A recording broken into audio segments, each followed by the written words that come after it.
আগামীকাল থেকে টানা 7 দিনের ঈদের ছুটিতে যাচ্ছে দেশের ব্যাংক, বিমা, পুঁজিবাজার সহ সব আর্থিক প্রতিষ্ঠান। শেষ কার্যদিবসে ব্যাংকগুলোতে গ্রাহক উপস্থিতি ছিল চোখে পড়ার মতো। লম্বা এই ছুটিতে ব্যাংকগুলোতে বাড়তি নিরাপত্তার পাশাপাশি এটিএম বুথে পর্যাপ্ত টাকা রাখার নির্দেশনা দিয়েছে বাংলাদেশ ব্যাংক। ঈদের আগের শেষ কর্মদিবসে ব্যস্ততা বেড়েছে রাজধানীর ব্যাংকপাড়া মতিঝিলে। সকাল থেকে প্রায় সব ব্যাংকের প্রতিটি শাখা ছিল গ্রাহকের উপচে পড়া ভিড়। নগদ টাকা উত্তোলনের চাপে হিমশিম খাচ্ছেন ব্যাংক কর্মকর্তারা। বিকাশ পেমেন্টে 10,000 টাকার বেশি অফার, শপিং চলছে তো। মঙ্গলবার থেকেই টানা 7 দিনের ঈদের ছুটি। তার আগেই নিজেদের প্রয়োজন মতো টাকা জমা, উত্তোলন, চালানপত্র জমা, বিভিন্ন ধরনের সেবার বিল জমা দিতে ব্যাংকে ভিড় করেন গ্রাহকরা।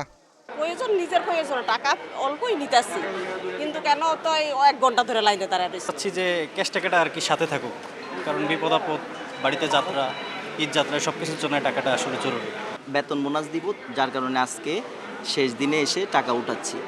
আর সিরিয়ালটা মোটামুটি অনেকক্ষণ ধরেই। ব্যাংকাররা জানান, এখন জমার চেয়ে উত্তোলনের পরিমাণ বেশি। গ্রাহকের চাহিদা মতোই টাকা দেওয়া হচ্ছে। এখানে যারা রেগুলার কাস্টমার আসছেন ওনাদের জন্য আমাদের ব্যাপক প্রস্তুতি রাখা আছে, এবং সকল প্রকার ভাঙতি টাকা সহ যার যে চাহিদা অনুযায়ী যাতে আমরা পূরণ করতে পারি ঈদের আগে, যাতে একজন মানুষ সারা বছর ব্যাংকিং করুক কিন্তু শেষ দিন এসে যাতে মনক্ষুণ্ণ না হয়, কোনো কারণেই মনক্ষুণ্ণ না হয় উনি। টানা ছুটিতে ব্যাংকের নিরাপত্তা ব্যবস্থা জোরদারের নির্দেশ দিয়েছে বাংলাদেশ ব্যাংক।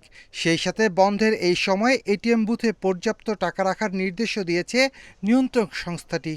নিরাপত্তা যাতে সুনিশ্চিত থাকে, হ্যাঁ, এখানে যাতে কোনো প্রকার অঘটন ঘটানো, সেটা মানে তাদের ব্যাংক প্রেমিসে অবৈধভাবে প্রবেশ করা, অবৈধ এই ধরনের ঘটনা অনুপ্রবেশ করার সুযোগ যাতে কোনো দুষ্কৃতকারী না পারে, সেই ব্যাপারে নিরাপত্তা ব্যবস্থা নিশ্চিত করা।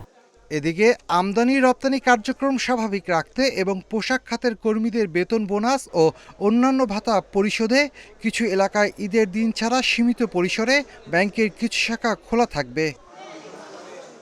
Shafil Alam Sujan, independent news, Dhaka.